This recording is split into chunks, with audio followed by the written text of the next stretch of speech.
ভগবান এবং আমাদের মধ্যে যেন এক নিবিড় বন্ধুত্বের সম্পর্ক আছে।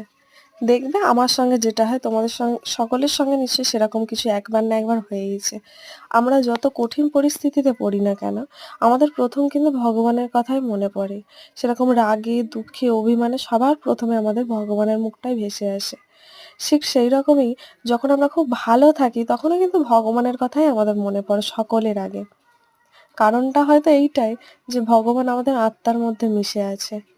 আমরা চাইলেও ভগবানকে ছেড়ে পালিয়ে যেতে পারি না। আমাদের প্রতিটি শিরায়, প্রতিটা রক্তে ভগবান আছে। আমাদের সুখে, দুঃখে, বিপদে আমাদের পাশে থাকে। পাশে থাকার আমূল এক বন্ধুত্বপূর্ণ সম্পর্কে আমরা আবদ্ধ রয়েছি। বাবা-মার পরে যদি কেউ আমাদের আপন হতে পারে সেই হলো একমাত্র ভগবান। হয়তো বাবা-মার চেয়েও যে কথাটা আমরা বাবা-মাকে কোনোদিন মুখ ফুটে বলতে পারি না, ভগবানকে কি নির্দ্বিধায় বলতে পারি।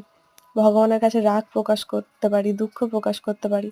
একবারও মনে হয় না যে উনি সৃষ্টিকর্তা। তখন মনে হয় উনি তো আমাদের মধ্যেই আছে।